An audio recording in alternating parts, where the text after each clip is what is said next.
So, hi mga chicken! This is your mommy chicken again. Welcome back to my video or my vlog.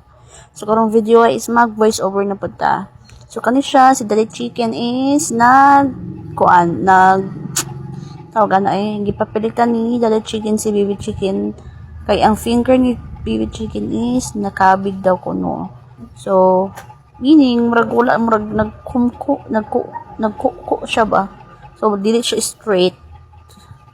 So, kani nga ay DIY or idea is nakuha lang po ni Daddy Chicken sa isa ka video, sa isa ka vlogger nga about sa mga chicken pod. So, try ni Daddy Chicken kung working ba. Yan. So, gagamit ni show glue ani para mo pilit sa carton. So, carton na siya sa sigarilyo ha para gaan ra kaayo.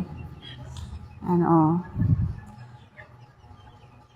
So, after pag mo pilit na ng carton sa finger ni Baby Chicken is i-cut na para di ra kay dako. I-form ra pod sa iyang mga finger. Ano, cut na yan.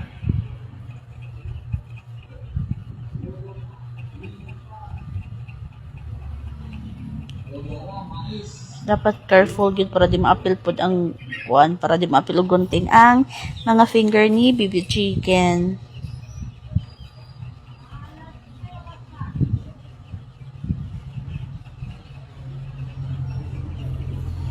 Ayan.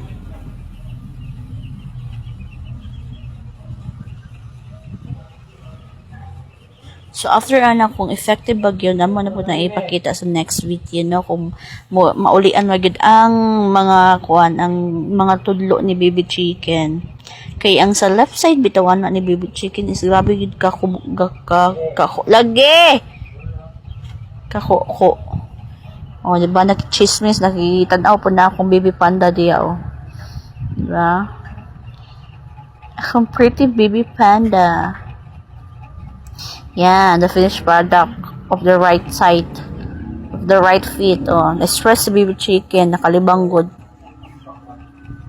So, next is the other feet na, or the other finger ni Baby Chicken. Ko. Grabe nyo nakakuan.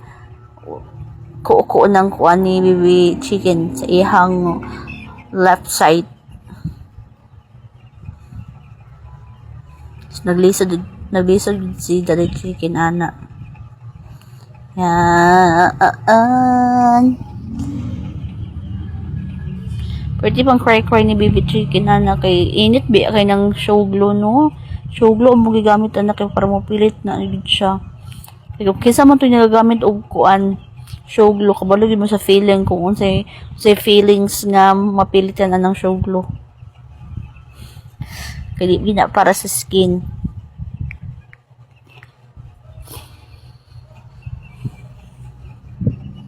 Last time nagid nako ni mo voice over ba. Hindi ko balon saon. Mugunho na ta sa istorya. So mao ito, no. Murag wala na di na kita active sa pag-vlog karon. Imbes gusto na to full time atong pag-vlog. Gusto ko mahimong full time vlogger. Pero kaso natay di mo siya kaso. At least na blessing na about work, business ni Mommy Chicken sa work. Okay, ang work ni Chicken is graveyard, which is panggabi. So, after duty, tulog yung kuha ng buntag, no? Kay Bilar, biya. So, di kayo maka-vlog si Mommy Chicken about sa mga chicken. So, galisa yung pilit si Daddy Chicken na napapating liho ka. Liho is Baby Chicken.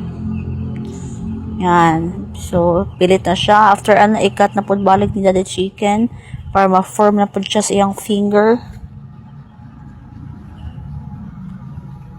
So, pag effective yun ni amo yun yung videohan. So, you will see on the next video kung effective ba yun or kung naulian magid ang mga finger ni Baby Chicken. Kung may straight ba yun siya.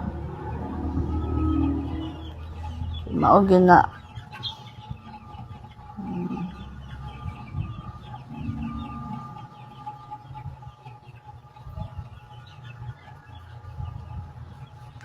Pit na yun man. Ah, yes, the finished product. Yan o. Distress si baby chicken na shock. So, and then, modid niya mga baby chicken nga 1-month-old kapin. So, dagkan ka na puro bayi halos. Isa ra daw ang laki. Or duha. Maura na ka to. Itong mga